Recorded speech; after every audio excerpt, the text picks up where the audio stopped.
다 같이 예배 자리에서 먼저 너희가 주님 앞에 예배할 때 우리 안에 하나님 앞에 걸림이 있거나 내 형제 자매 가운데 서로 축복하지 못하는 그런 불편한 마음이 있다면 주님께서 우리의 마음을 새롭게 회복시켜 주시기 바랍니다. 다 같이 일어나셔서 서로 원하며 주님의 사랑이 우리 안에 가득 차기 위하여 기도하며 나아가겠습니다.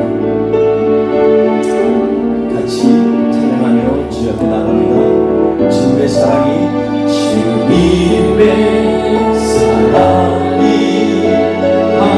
당신을 통해 온 세상 가운데 전해지기를 주님은 너무 당신을 가지니 사랑의 열매 맺길 축복해요. 주님의 사랑이 주님의 축복이 당신을 통해 온 열방 가운데 흘러가기를 주님은 너무 당신을 가지니 사랑의 열매 맺길 축복해요. 서로 인사하며 앉을까요? 주님의 사랑이 가득하기를 축복합니다. 아멘.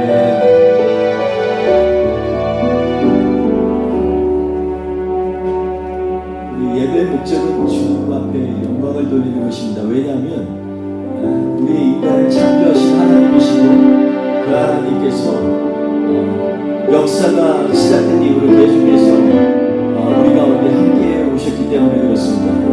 우리의 불완전하고 함께 있는 우리의 인생을 주여 내려 이 시간에 주님만 높이는 영광의 찬양을 주여 올려드리겠습니다. 우리 마음을 다해 찬양합니다. 영광 영광 영광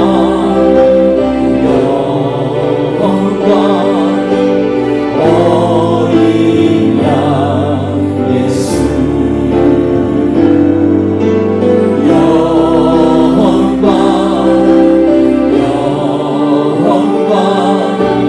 어린 양 예수 그는 좀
하나님 우리의 힘이 되심을 믿고 고백합니다.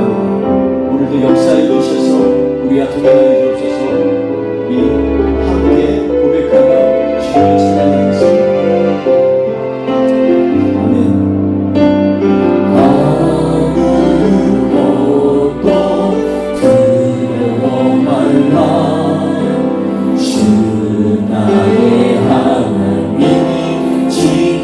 주시네 놀라지 마라 겁내지 마라 주님 나를 지켜주시네 아무것도 두려워하지 말라 아무것도 두려워 말라 주 나의 하나님이 지켜주시네 놀라지 마라 겁내지 마라 주님 나를 지켜주시네 내 맘에 힘에 겨워 지칠지라도 주님 나를 힘이 되시네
너희가 둘이서 내 이름으로 기도하면 내가 너와 함께 있다 말씀하셨습니다. 그뿐만 아니라 주님은 우리가 기도한 것보다도 더 크게, 더 강대하게, 더 깊게 세밀하게 우리의 삶 가운데 역사하신 하나님이십니다. 이것을 오늘 이 찬양을 통해서 고백하며 나아가기 바랍니다. 우리 같이 고백하며 나아가겠습니다.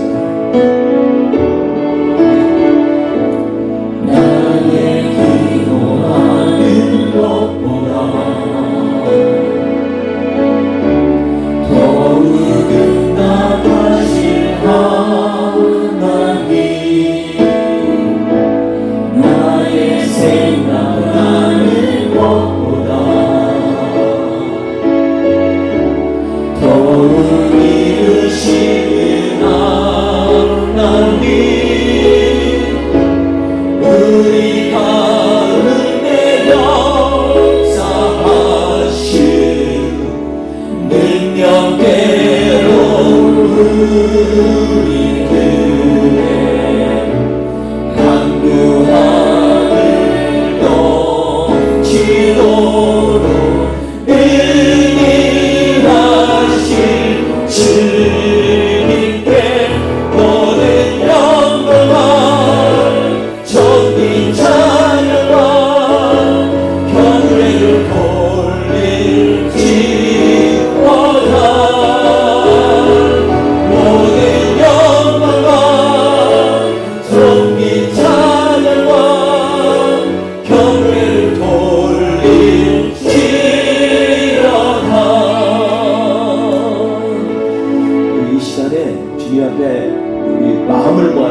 간절히 기도하기 원합니다.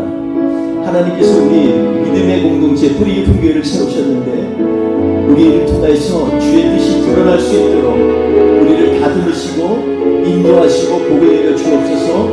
오늘 주님 앞에 예배하는 현장 가운데 성령님이 우리의 마음을 만지시고 위로하여 주시옵소서.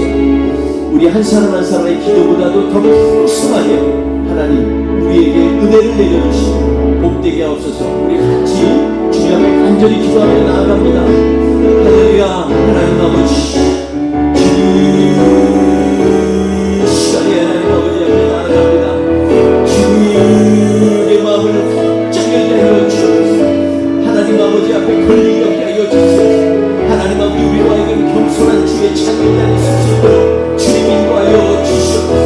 나의 나됨보다도 더 하나님 아버지 나를 인도하시고 하나님 아버지여 우리와 하여금 더욱더 귀를 열게 하시고 하나님의 뜻을 발견하게 하여 주옵소서.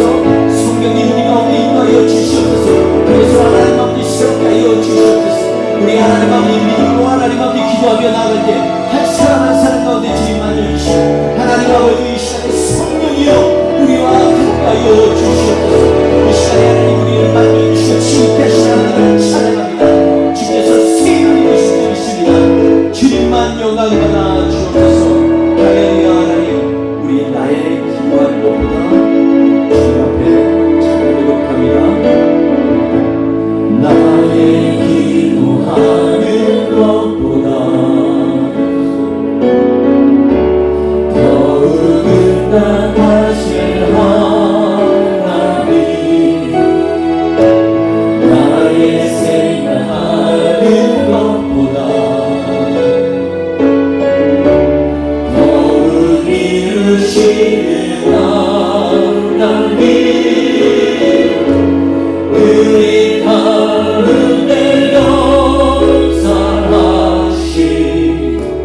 능력대로 우리 교회 강구하는 넘치도록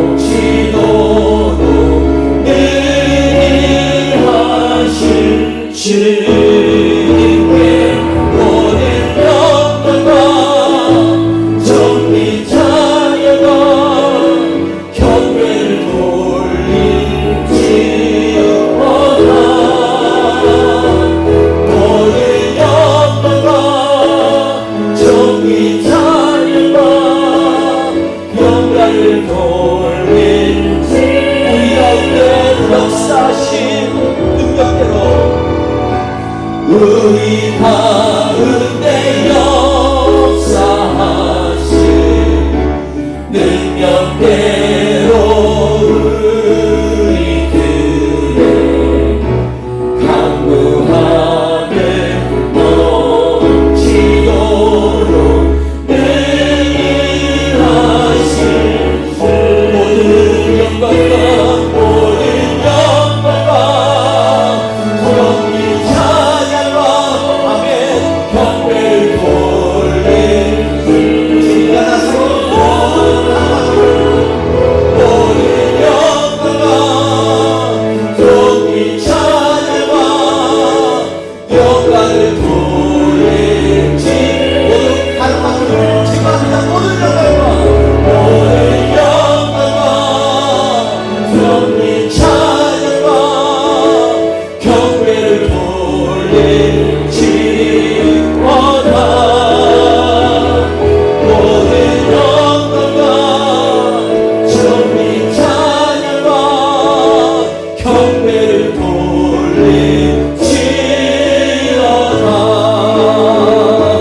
경배를 돌릴지어다. 경배를 돌릴지어다. 경배를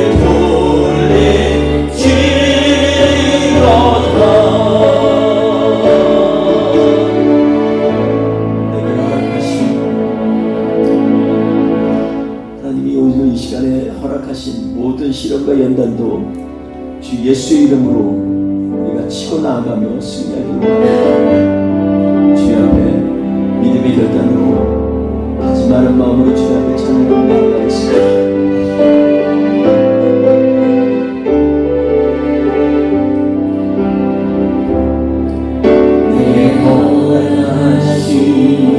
시련을 통해 나의 믿음 거룩하게 자라나고 떠난 삶과 멀쩡한 깊지 않은 동안 주께 더 가까이 나를 이끄시네. 내가 겪는 시험이 어렵고 힘겨워도 내 주님보다 크지 않네. 내 앞에 바다가 갈라지지 않으며 주가 나로 바다 위 걷게 하리. 나를 믿네. 주의 능력으로 내 삶 새롭게 하리. 나를 믿네. 주의 능력으로 담대히 나가리라. 주와 함께 싸워 승리하리라. 나라 믿음으로 나 살아. 나는 믿네. 나를 믿네. 주의 능력으로 내 삶 새롭게 되리. 나를 믿네. 주의 능력으로 담대히 나가리라. 주와 함께 싸워 승리하리라. 날마다 믿음으로 나 살아가리. 날마다 믿음으로 나 살아가리. 다시 한번 고백합니다. 날마다 믿음으로 나 살아가리.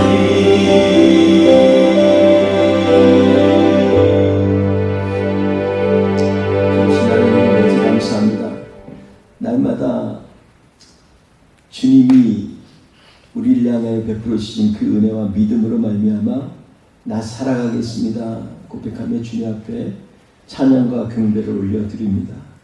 오늘 예배를 주님이 기쁘게 받아주시고 우리 가운데 나약함을 온전함으로 바꾸시는 하나님의 능력이 이 시간 예배의 현장 가운데 차고 넘치게 하여 주시옵소서. 아멘. 오늘 기도할 때 우리 가운데 아픈 자, 상한 자, 힘든 자, 하나님 앞에 억눌려 있는 것들이 있다면 주님의 놀라운 십자가 은혜로 깨끗게 하시고 주의 축복이 우리 안에 임하는 현장 가운데 예배를 주 앞에 드리게 하옵소서.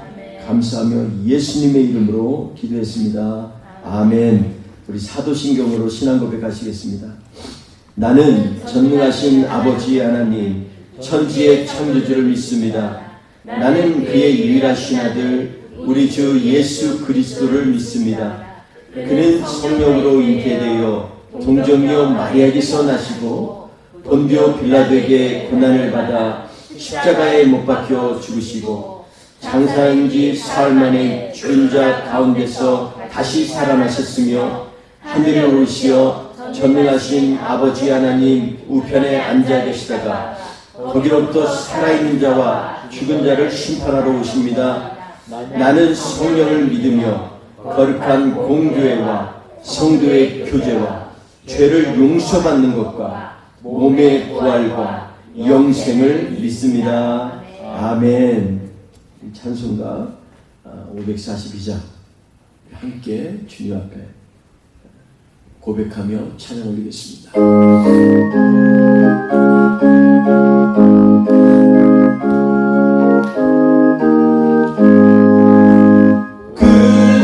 예수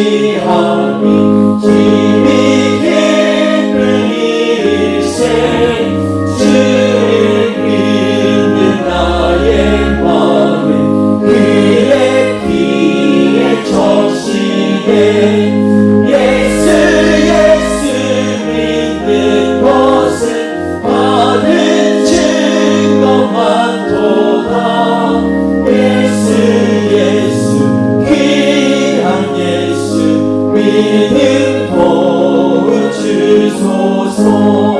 그 주 예수 의지하며 죄악 벗어버리네 아위 받고 영생 남은 주께 모두 얻었네 예수 믿는 것은 받은 증거 많도다 예수 귀한 예수 믿음 도와주소서 그 주 예수 의지하여 그 원함을 얻었네 영원을 지나도록 주여 함께 하소서 예수 믿는 것은 받은 증거 많도다 예수 귀한 예수 믿음 도와주소서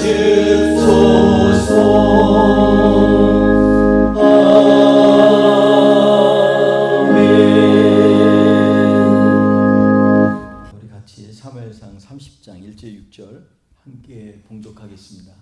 우리 사무엘상 30장 1절에서 6절 말씀입니다. 우리 함께 봉독하겠습니다. 다윗과 그의 사람들이 사흘 만에 시글락에 이른데 아말렉 사람들이 이미 네겝과 시글락을 침노하였는데 그들이 시글락을 쳐서 불사르고 거기에 있는 젊거나 늙은 여인들은 한 사람도 죽이지 아니하고 다 사로잡아 끌고 자기 길을 갔더라. 다윗과 그의 사람들이 성읍에 이르러 본즉 성읍이 불탔고 자기들의 아내와 자녀들이 사로잡혔는지라. 다윗과 그의 함께한 백성이 울 기력이 없도록 소리를 높여 울었더라.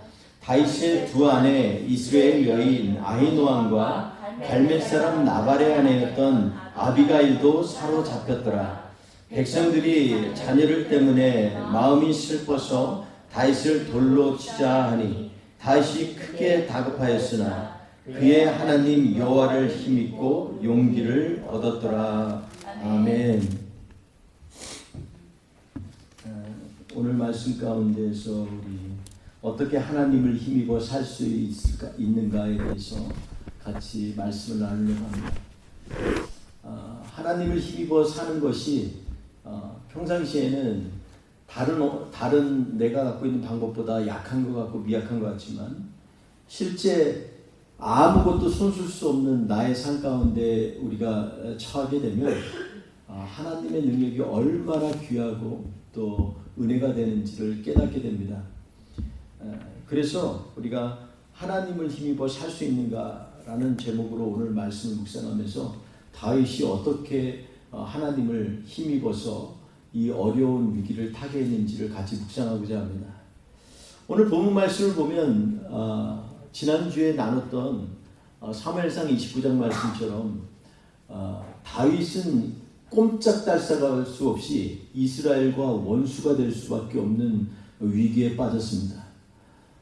그가 몸을 의탁했던 아기스 왕은 이제 블레셋 모든 군대를 이끌고서 지금 이스라엘과 큰 혈전을 준비하고 있고 그 가운데 아기스가 자기 바로 옆에다가 다윗의 군대를 두고 나와 함께 싸워야 되겠다라고 말할 때 다윗은 더 이상 빠져나갈 구멍이 없었습니다. 왜냐하면 1년 4개월 동안 블레셋 왕이 준비해진 시글락 성에서 있으면서 그에게 몸을 의탁했던 다윗, 그리고 1년 4개월 동안 아기스 왕이 말한 것처럼 다윗은 정직할 만큼 어떻게 보면 충성하여서 아기스 왕의 마음에 정말 들어해서 아기스가 앞으로 내가 너를 나의 머리 맞는 자로 삼을 거다라고까지 얘기할 정도로 그를 정말 절대적으로 신임했던 그러한 상황 가운데 다윗은 더 이상 어떻게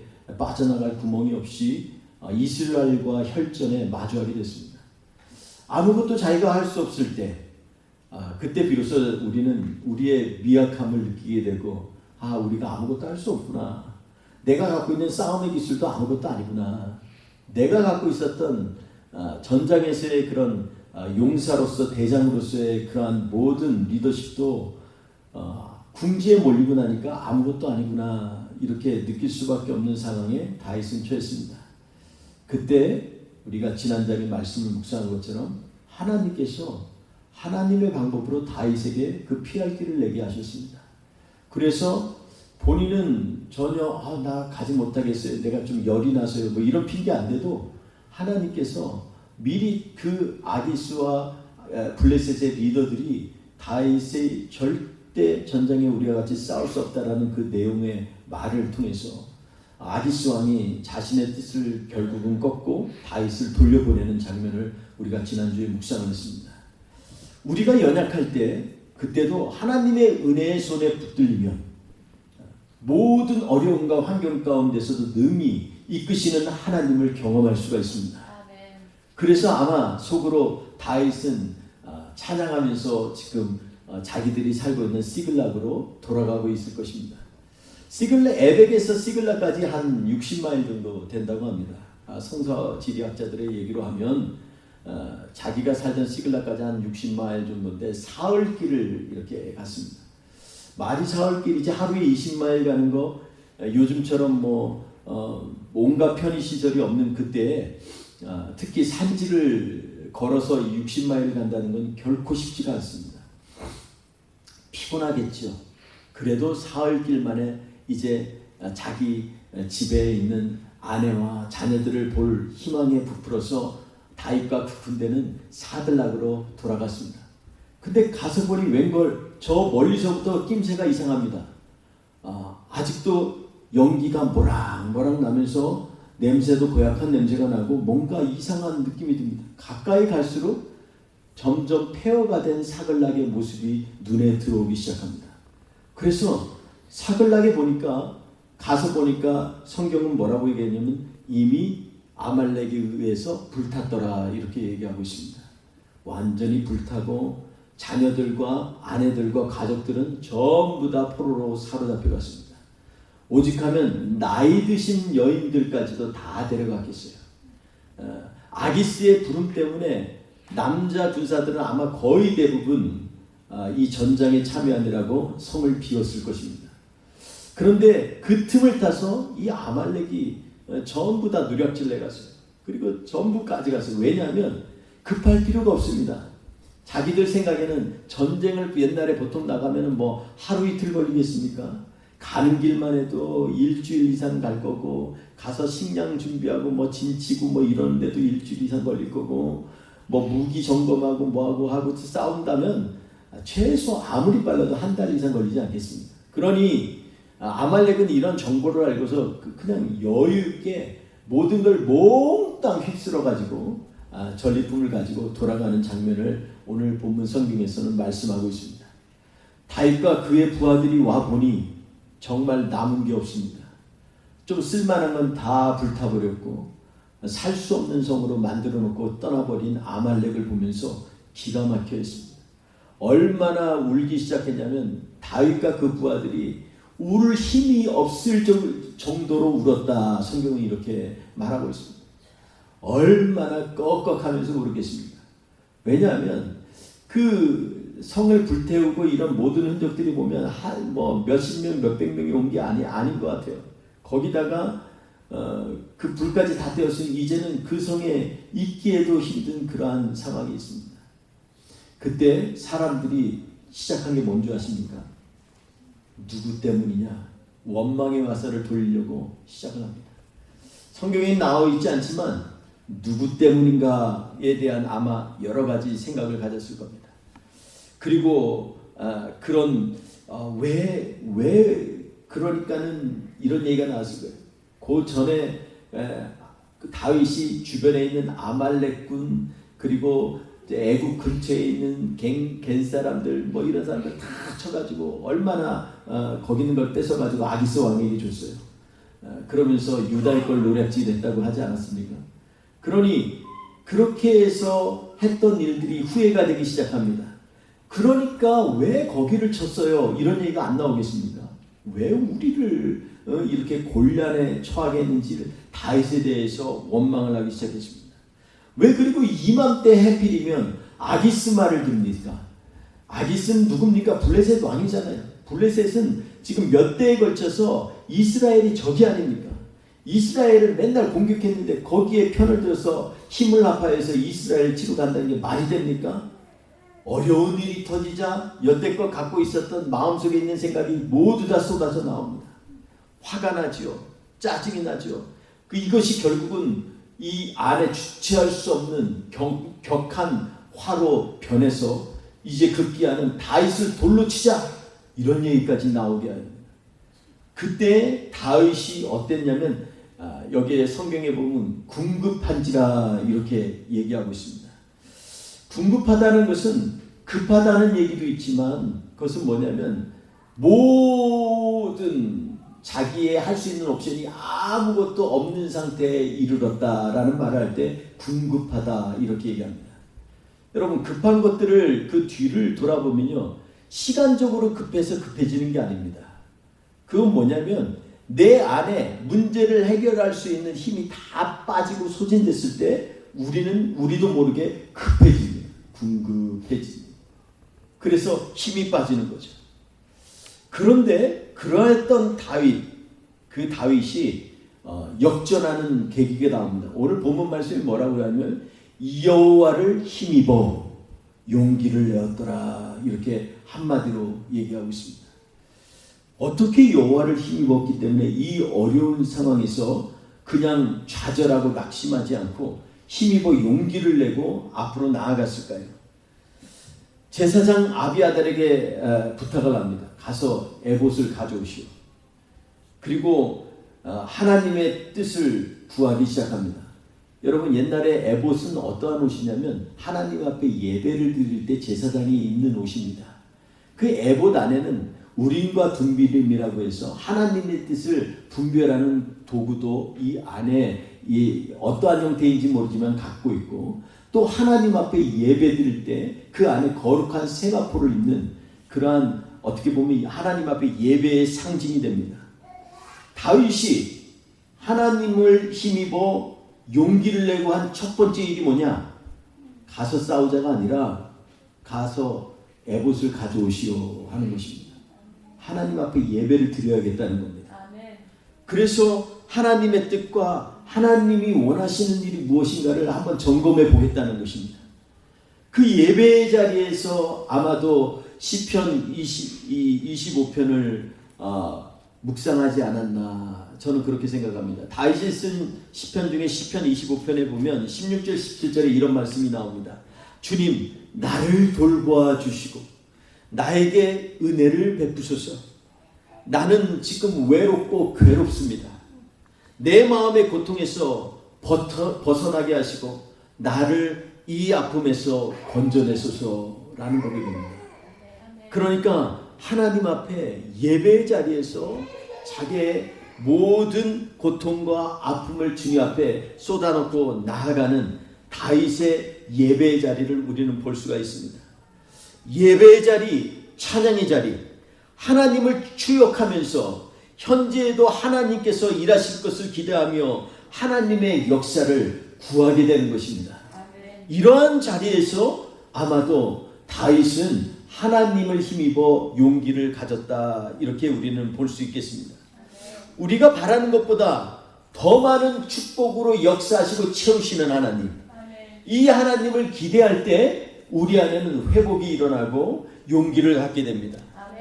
하나님의 이 응답을 받은 후에 오늘 6절 이후에 쭉 말씀이 뭐냐면 이 응답을 받습니다. 하나님 앞에 내가 쫓아갈까요? 쫓아가면 그들을 만나겠습니까? 하나님께서 너 쫓아가라. 그리고 정령이 네가 만날 것이다. 그리고 도로 찾으리라. 묻지도 않은 대답까지 하나님이 해주셨습니다.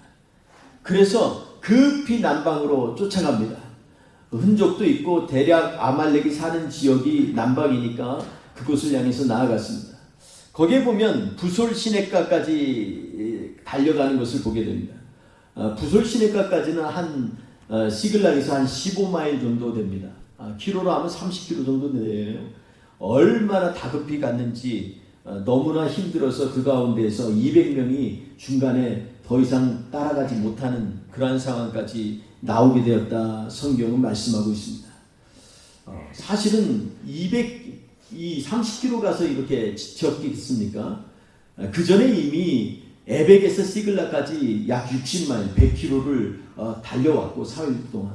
그리고 또 울고 기진할 정도로 울소리 없을 정도로 슬퍼했다가 다시 힘을 되찾아서 자기의 리더십을 가진 다윗을 쫓아 지금 달려가고 있는 것이. 거기다가 지금 자기들의 자녀들, 자기들의 아내, 자기들의 가족들을 찾아야 되니 얼마나 마음이 급하겠어요. 30km 냅다 갑니다. 우리나라에서 군대 생활하다 보면 완전 군장하고 40km 가는 그러한 행군이 있습니다. 굉장히 힘들어요. 엄청 힘들어요. 보통 힘든 게 아닙니다. 이 사람들은 그것뿐입니까? 먹을 거 다 챙기죠. 뭐 이것저것 챙겨서 가려면 우리 현대 군대의 군장만큼 무겁지 않겠습니까? 그래서 30km를 냈다 갔습니다. 그러니까 더 이상 못 가는 600명 중에 200명이 탈락을 해서 그럼 너희들은 후방을 맡아라. 그리고 다윗이 나머지 400명을 이끌고 계속해서 갑니다. 하나님의 응답을 받으면요. 그리고 믿음의 발걸음을 내디디면 하나님의 도우심을 만나게 됩니다. 거기서 어떻게 한 애굽 소년을 만났습니다. 사실 이 애굽 소년이 보니까 병색도 있고 먹지 못해서 완전히 파리한 그러한 모습을 하고 있습니다. 어쩌면 아말렉과 상관이 있다고 생각하지 못했을 수도 있습니다. 그냥 애굽 소년, 일개 소년일 수 있어요. 다윗은 지금 급한데 그 소년을 그냥 놔두기가 어려웠던 것 같아요. 그래서 물을 줘라. 그리고 가서 이 무화과 송이도 주고 그리고 건포도도 입에 먹깁니다. 이 피곤할 때 단 거 먹으면 좀 회복이 되잖아요. 물 마시고 포도 먹고 하니까 이제 묻습니다. 너는 어디에서 왔고 누구에 속했냐? 그랬더니 자기는 애굽 소년이고 아말렉 사람들의 종이었다.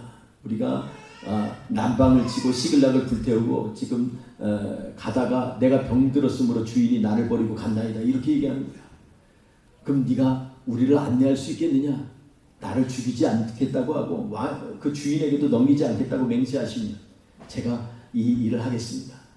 그래서 결국은 이 애굽 소년이 다윗과 그 부하들을 인도해서 결국은 이 아말렉 군대에 있는 데까지 당도합니다. 성경에는 아말렉 군대라고 되어 있지만 군대라는 말이 어떤 어원에 보면 강도대로 얘기하고 있습니다. 강도대입니다.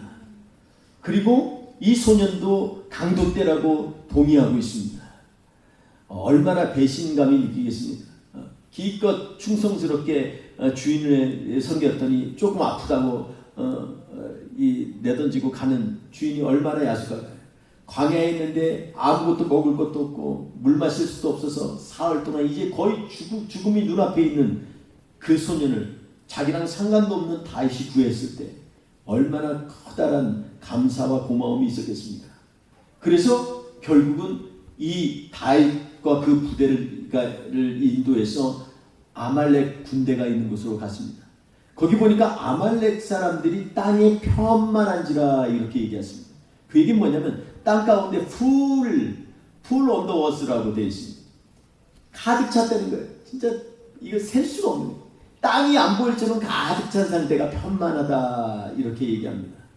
그렇게 많은 아말렉 군대가 있는데 다윗의 군대는 몇 명이에요? 400명. 400명이에요. 상대가 안 됩니다. 근데 놀라운 것은요. 그들이 너무나 방심하고 술에 취해 있어서 즐거워서 술 먹고 춤추는지라 이렇게 말했습니다. 술 먹은 사람들이 싸움을 제대로 하겠습니까? 다윗은 아마 다윗의 군대는 지쳤지만 목숨을 걸고 싸웠을 것입니다. 이틀 동안 싸우는데 그냥 이틀이 아니라 첫날 새벽부터 해서 그 다음날 늦게까지 이틀 동안 종일 쳤어요. 그래서 낙타를 타고 도망간 400명의 아말렉 소년 빼놓고는 다 제거했다 성경은 기록하고 있습니다. 얼마나 수가 많았으면 다 죽고 400명만 남아서 도망간 간지라 이렇게 말씀하겠어요.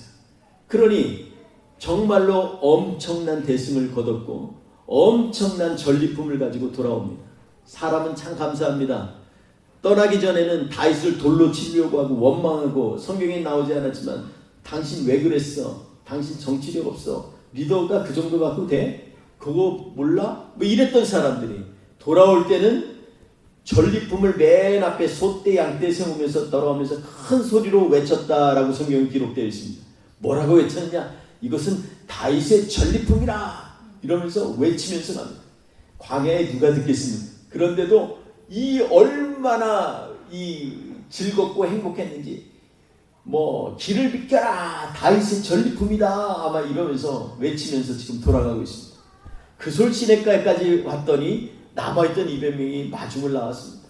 배웅을 나와서 얼마나 수고가 많으셨어요. 근데 다윗이 거기에서 한 일이 뭐냐? 한마디로 다윗이 무난한지라 이렇게 말씀하고 있습니다.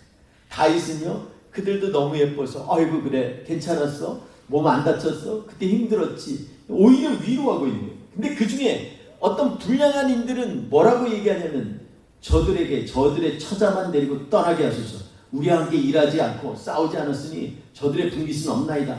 이렇게 얘기합니다. 다윗이 뭐라 그러냐면 무슨 소리냐. 이 전쟁은 하나님이 일하시고 하나님이 이기신 것이다. 그러니까 너희가 그런 말 쓸데없이 하지 말라. 전장에 나간 자나 뒤에 남겨있는 자나 동일하게 나눌 것이니라. 이렇게 말씀합니다. 그것이 법도가 돼서 이스라엘 대대로 이 전쟁의 규례가 되었다. 성경은 이렇게 말씀하고 있습니다. 남아있는 사람들이 싸우진 않았죠. 그러나 얼마나 죄책감도 있겠어요. 내 체력이 이거밖에 없는데 너무나 얼마나 자책하겠어요. 그런데 그 앞에 두고 니네는 안 했으니까 가라. 앞에서는 할 말 없죠. 얼마나 평생 상처 입고 살겠습니까? 다윗은 그런 사람들까지 포용해서 전부를 공이 나눴습니다. 그뿐만입니까?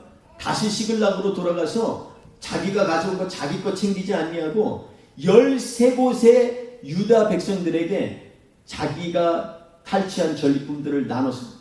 그러면서 뭐라 그러냐? 이것은 하나님의 적에게서 빼앗은 것이므로 너희에게 선사하노라. 이렇게 말씀합니다. 그 얘기가 삽시간에 아마 이 지금 BBC 뉴스나 CNN 뉴스처럼 그곳에 유다 뉴스에 아마 쫙 퍼졌을 것입니다.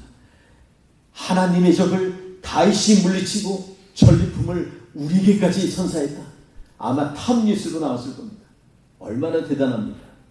어쩌면 이 일이 그 다음 장에 보면 사울과 그 아들들이 죽었을 때 오직 대안은 다윗밖에 없다. 이것으로 확정되는 놀라운 소식이 될 수 있었을 것입니다. 여러분 저는 오늘 이 말씀 가운데서 몇 가지만 우리 같이 새겨봤으면 좋겠습니다. 원래 왕으로서의 능력은요 지위에 있는 것이 아닙니다. 포지션에 있는 것이 아니에요.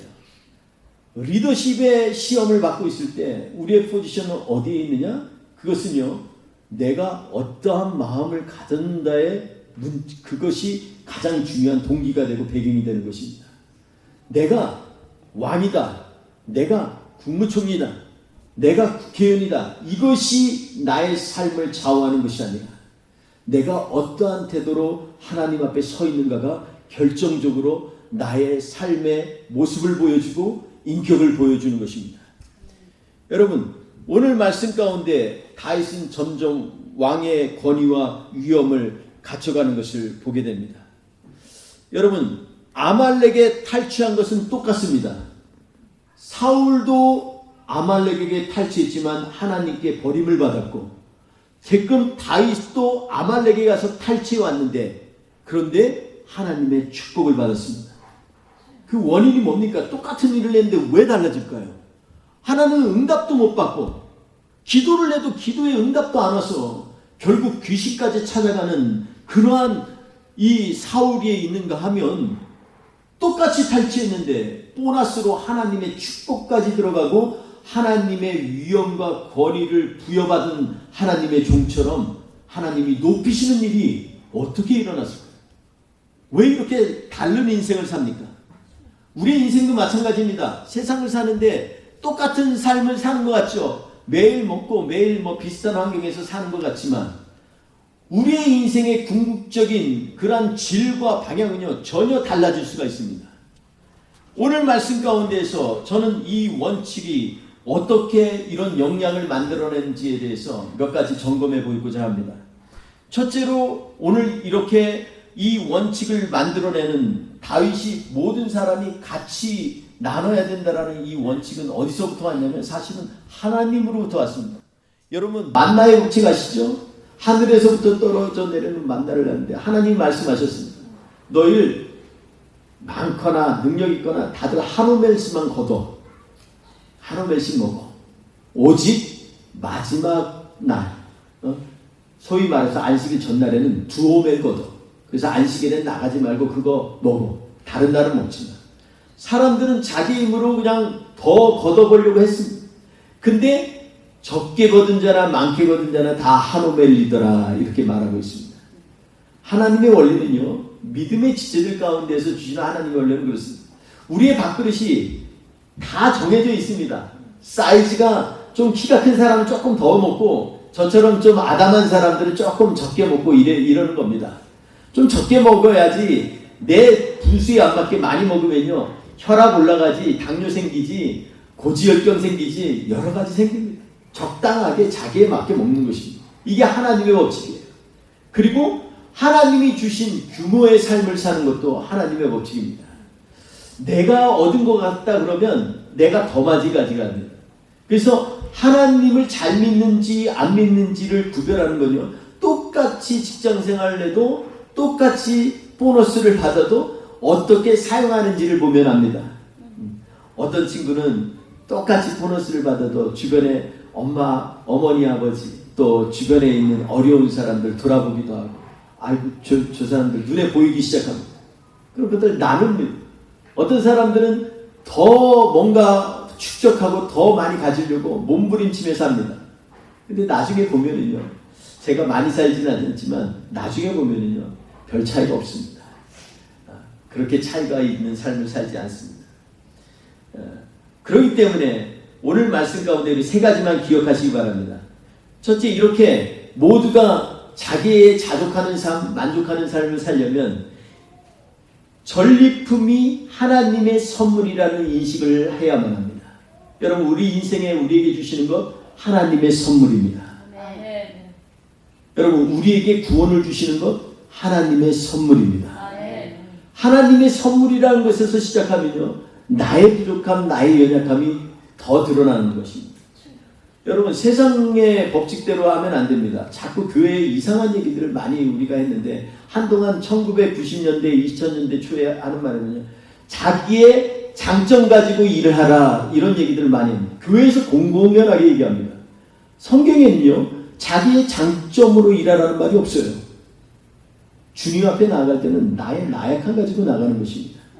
나의 나약함을 강함으로 바꾸시는 하나님을 경험할 때 거기에서 사역이 일어나는 것이고 하나님의 일이 일어나는 것이고 그래서 하나님이 하셨구나 이렇게 말씀할 수 있는 겁니다. 그러니까 여러분 우리는요 먼저 하나님의 우리에게 주신 것은 모두 하나님의 선물이라는 것을 감사하며 인정하시길 바랍니다. 자녀도 내 거라고 생각하면요 나로부터 나왔다고 생각하면 애착하고 사랑할지는 모르지만 자녀에게 온전하고 복된 삶을 살기에는 여러 가지 오히려 제약이 됩니다. 자꾸 내 뜻을 비추려고 그러고 내 것을 하지만 하나님이 각자에게 주신 은혜와 분량이 있습니다. 여러분 세상에서 많은 것을 갖게끔 철저히 준비시켜서 한다고 훌륭한 교육을 하는 게 아닙니다. 그러니까 하나님의 선물이라는 걸 인식하게끔 하는 것처럼 복된 교육은 없습니다. 여러분 그러므로 우리 안에 내가 가지고 있는 내 환경 좋은 것도 있고 힘든 것도 있는데 이 모든 게 다 하나님이 주신 선물이라고 고백하시기 바랍니다. 아멘. 둘째로 전리품보다 더 중요한 하나님의 선물은 자기들을 지키신 하나님의 보호와 승리하심에 있음을 믿기를 바랍니다. 아멘. 여러분, 우리의 선물은 우리를 지키신 하나님의 보호와 하나님의 승리 가운데 있습니다. 아멘. 전쟁에서 죽지 않게 보호하신 하나님의 은혜와 승리케 하신 하나님께 영광을 돌리는 자세를 갖는 사람들은 하나님이 복되게 하십니다. 아멘. 그러므로 이러한 복을 가진 사람들은 하나님의 원리 가운데 사는데 전혀 지장이 없습니다. 전리품을 나누고 나누지 않는 것을 잘 보면요, 이것은 사실은 가치관의 차이입니다. 가치관의 문제예요. 내가 무엇에 가치를 두느냐에 따라서 달라집니다. 돈에 가치를 두는 사람들은요, 돈을 다른 어떤 필요한 것에 나누는 것을 잘 하지 못합니다. 그런데 하나님이 이것을 주셨고 하나님의 은혜와 하나님의 영광을 위한다라는 생각을 가지면요, 가난한 사람이 눈에 보이고 연약한 지체들이 눈에 보이고, 그리고 하나님 이 세상에 어려운 사람들을 위해서 기도하게 되고 그들을 위해서 축복하며 나아가는 그러한 자세를 갖게 된다는 것입니다. 세 번째, 한 가지 더, 다윗의 공동체는 하나님의 이끄시는 무리들이라는 공동체성이 있습니다. 우리는 하나님이 이끄시는 사람이에요. 아멘. 그러니까 우리는 함께 나눠야 돼 라는 그러한 생각이 있습니다. 이 사상이 이스라엘의 근본이 되는 공동체 의식입니다. 사실 선민 사상이 왜곡되었지, 우리는 하나님이 택하신 백성이야, 이 말의 의미 안에는 우리가 들어가 있습니다. 나만 하나님이 택한 사람이 아니라는 것입니다. 우리가 하나님이 택하신 사람이야. 그러니까 우리 안에 연약한 사람도 하나님이 택하신 사람. 아멘. 그를 위해서 중보하고 기도하고, 내가 혹여 힘이 좀 되면 도와주기도 하고, 이렇게 하는 것입니다. 이러한 기본적인 밑바닥에 깔린 이러한 원칙들에 충실한 삶을 사는 사람들을 하나님께서 그 사람들을 통해서 일을 하게 하시는 것입니다. 아멘. 사랑하는 성도 여러분, 우리가 이러한 공동체 의식을 갖는 믿음의 사람으로 서야 되겠습니다. 더 나아가 함께 왕래하던 이들에게까지 전리품을 나눠줍니다. 온 유다에게까지 전리품을 나눠줍니다. 다윗이 여호와의 적에게 승리하다, 이 소식이 결국은 온 이스라엘에 퍼지고, 그래서 결국은 이 이스라엘의 통합 왕이 되는 그러한 길을 만드는 초석이 되었다는 것을 우리는 알 수 있습니다. 그러면 오늘 결론을 좀 맺겠습니다. 어떻게 하면 그러면 하나님을 힘입어 살 수 있겠습니까? 무엇이 이 차이를 만듭니까? 저는 다윗과 사울을 보면 29장과 39장을 비교해 보면 몇 가지 차이가 나는 것을 보게 됩니다. 오늘 본문 말씀을 보면 사울도 큰 위기에 처해 있습니다. 블레셋 앞에서 이제는 죽을 위기에 처해 있어요. 다윗은 지금 오히려 더 자기 부하들에게 죽을 위기에 처해 있고, 그거 넘어선다고 해도 엄청난 강도대 같은 그런 군대, 이 아말렉 군대에 죽을 위기에 처해 있습니다.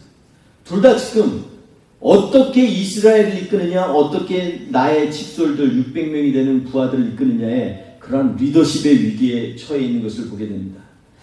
블레셋과의 전쟁에서 어떻게 대처할지 모르고 다급해하는 사울, 결국은 그는 점쟁이까지 찾아가서 자기의 갈 길을 구하는 비참한 인생으로 점철되게 됩니다.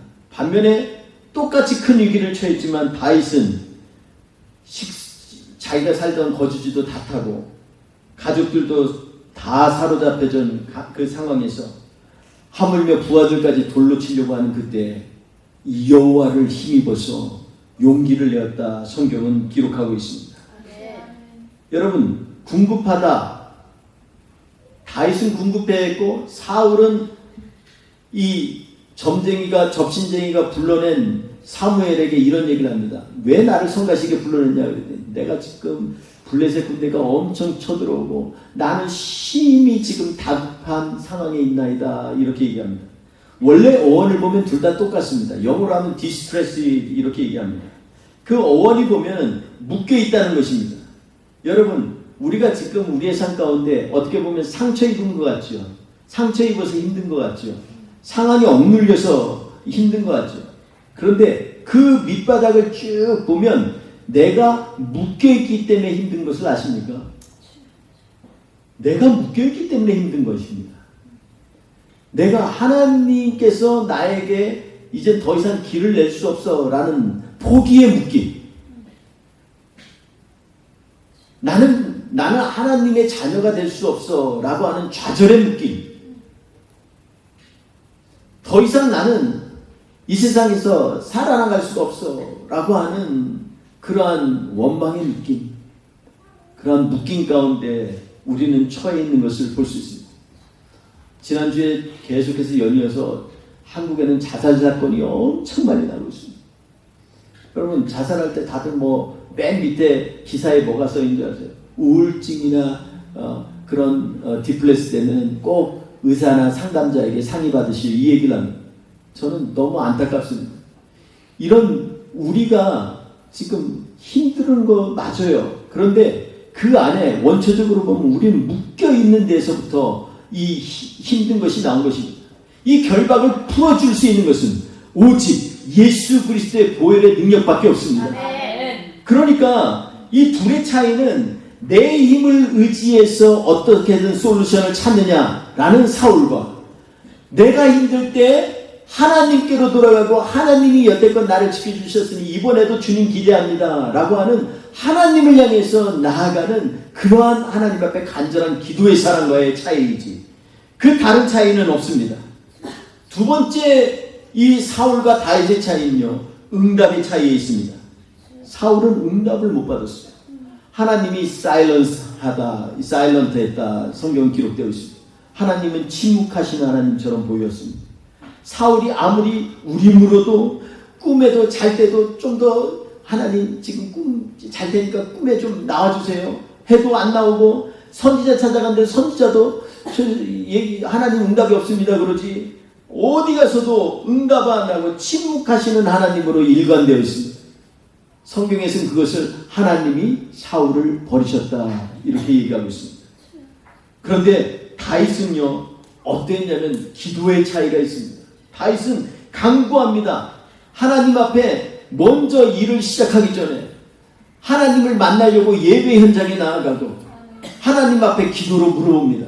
하나님, 제가 가리일까? 정말 가야 됩니까? 우리 다 지쳐있는데 그래도 갈까요? 그럼 만날까요? 지금 하나님 앞에 간구합니다. 하나님께서도 거기에 대해서 적극적으로 대답하신 하나님으로 성경은 기록되어 있습니다. 그래, 가라. 네가 정령 찾으리라. 거기다 플러스 네가 그들을 도로 찾을 것이다. 아멘. 묻지도 않은 일까지도 대답하신 하나님을 다윗은 만났습니다. 여러분, 우리가 예수 믿는 사람들이요, 기도에 응답도 없고 묵시도 없고 큐티를 했는데 내용들은 없고 자기 아픈 것만 생각나면 뭔가 문제 있는 겁니다. 우리가 다윗처럼 하나님 앞에 전심으로 나아가면요, 하나님께서는 적극적으로 응답하신 하나님으로 우리에게 임하신 하나님입니다. 한 가지만 더 기억하시기 바랍니다. 사울은 자신의 위례를 알기 위해서 귀신을 찾았습니다. 귀신의 말을 들어야 했으며 점쟁이에게 가르침을 받았다 이렇게 성경은 기록하고 있습니다. 왕의 위상과 위엄은 온데간데 없이 사라졌습니다. 결국 자신이 왕권을 빼앗긴 것이 아니라 결국 스스로 무너뜨린 사람이 되었습니다. 왜 그렇습니까? 자기를 올마내는 올가매고 자기를 갖다가 묶어버리는 두려움 때문에 모든 것들을 다 포기하게 되는 겁니다. 반면에 다윗은요, 왕적 권위를 여호와를 힘입어 회복했다 이렇게 얘기합니다. 용기를 내어 여호와께 기도한 후에 단호히 행동에 옮겼습니다. 응답을 받았는데 응답을 하신 하나님의 얼굴을 부끄럽게 응답했는데도 하지 않는 경우가 있어요. 여러분, 이게 참 응답받아도 응답을 이루지 못하는 사람들을 보면 너무나 아쉬울 때가 많이 있습니다. 여러분, 응답 받았으면 즉각 나아가야 됩니다. 아멘. 결과적으로 아말렉을 상대로 승리를 얻고 모든 가족들을 무사히 데려오면서 전리품을 챙겨 돌아와서 어떻게 전쟁을 할 것인 것까지 다 준비했던 다윗, 그에게는요 용기만이 아니라 나중에는 하나님의 지혜까지 주신 것을 보게 됩니다. 그는 이러한 리더십을 회복하며 결국은 이스라엘을 하나로 묶었습니다. 여러분, 어떻게 하면 우리가 이런 차이를 만들 수 있습니까? 하나님을 힘입어 살 수 있는 이유가 뭡니까? 뉴욕의 리디머 처치의 팀 켈러 목사님이 그런 말씀을 했습니다. 여러분, 우리가 강점으로 승부하는 것이 아닙니다.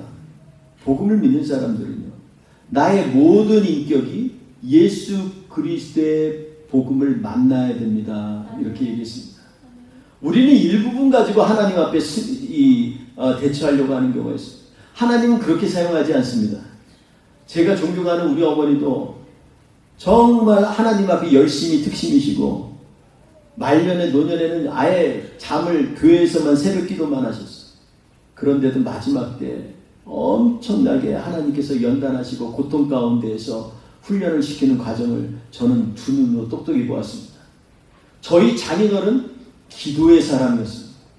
그럼에도 불구하고 하나님이 하나님의 그릇으로 준비시켜서 데려가시기 위해서 연단을 주셨습니다. 왜 그럴까요? 우리는 복음을 너무 간과합니다. 예수 그리스도의 복음은 나의 일부분으로만 받아들이는 것이 아닙니다. 내 생각 안에서 머무는 복음이 아닙니다. 내 삶의 라이프 스타일에만 머무는 복음이 아닙니다. 내 손끝 발끝에 이르기까지 복음이 온 사방에 돌아야 하고 마치 몸에 피가 돌듯이 우리의 저녁에 복음의 능력이 돌아야만 합니다. 그럴 때 하나님의 놀라운 도우심을 발견하고 예수 그리스도를 힘입어 사는 놀라운 능력을 우리는 발견하게 됩니다. 여러분, 이게 안 되면요 우리는 하나님 앞에서 아직 멀었어요.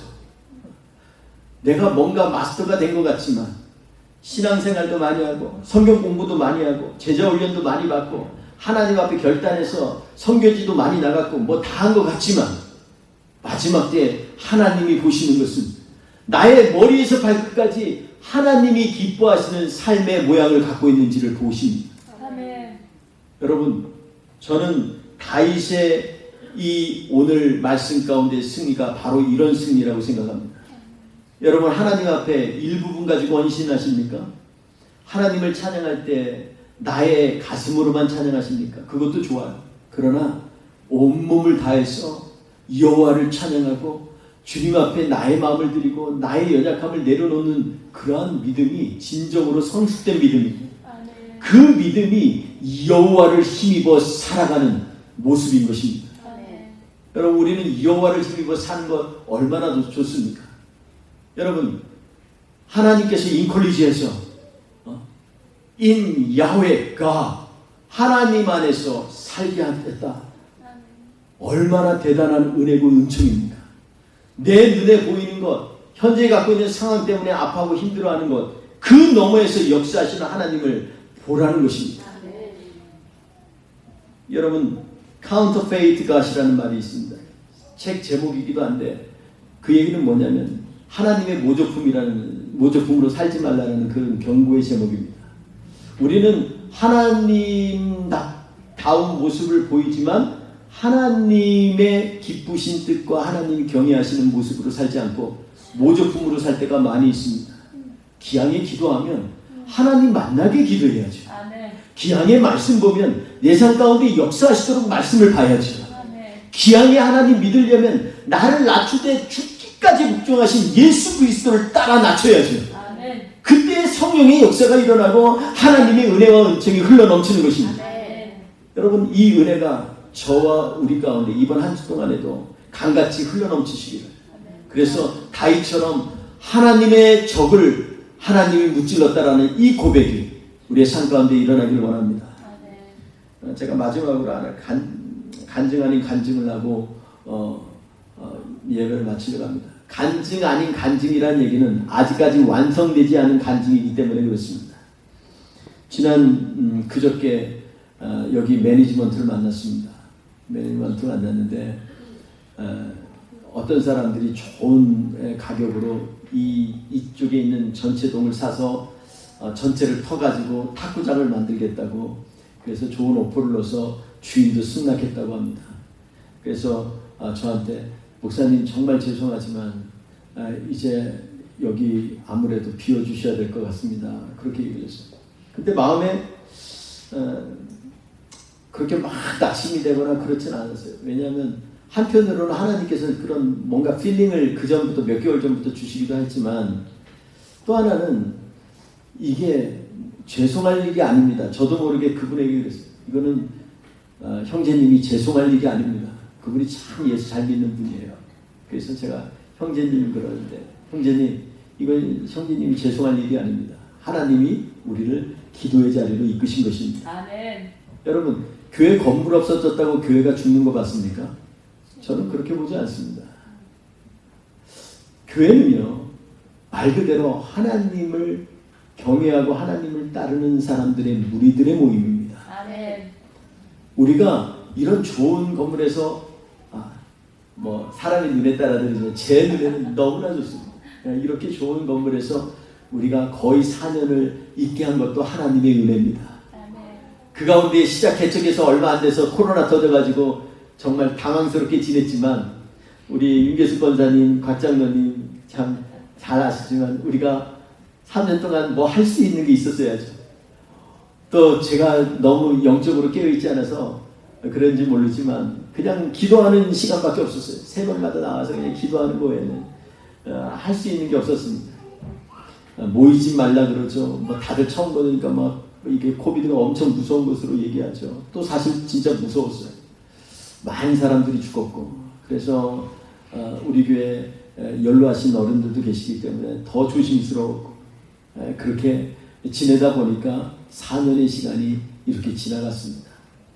여기까지 인도하신 분도 하나님이십니다. 아멘. 저는 거기서 그런 얘기가 있대요. 근데 한 가지 살려고 하는 사람이 조건을 내밀었습니다. 그게 뭐냐면 땅도 나눠달라고 했습니다. 근데 땅은 카운티에서 허락을 해야 나눠줍니다 라고 얘기합니다. 근데 안 나눠진 질 이유는 없다고 변호사들은 얘기합니다. 그랬어요. 제가 속으로 그랬어요. 만약 하나님이 원하시면 안 나눠질 만한 이유가 없어도 이유를 만드시는 하나님이시고, 아멘. 이럴 때는 아멘을 좀 해주세요. 그리고 설령 나가더라도 더 우리에게 아름다운 사역과 예배를 드릴 수 있는 그러한 공간을 준비하신 하나님을 믿습니다. 아멘. 우리 다윗처럼 믿음의 고백으로 좀 나아가면 아멘. 좋겠습니다. 아멘. 여러분, 지금은 굉장히 위기의 시대라는 게 말로만 하는 위기의 시대가 아닙니다. 교회는요, 하나님이 이미 손을 보시기 시작하셨습니다. 기존의 교회의 모양이 어떻게 바뀔지 사실 조심스러워서 말씀은 나눌 수 없지만 엄청난 변화가 있을 것입니다. 그리고 어쩌면 지금처럼 이렇게 쉽게 모이는 그런 모임이 안 될 수도 있어요. 에이 설마 미국에서 모릅니다. 아무도 모릅니다. 어떻게 될지 아무도 몰라요. 버튼 하나 잘못 누르면 뭐가 어떻게 될지 아무도 모릅니다. 버튼 하나 잘못 누르면 제일 큰 타겟 중에 하나가 바로 미국입니다.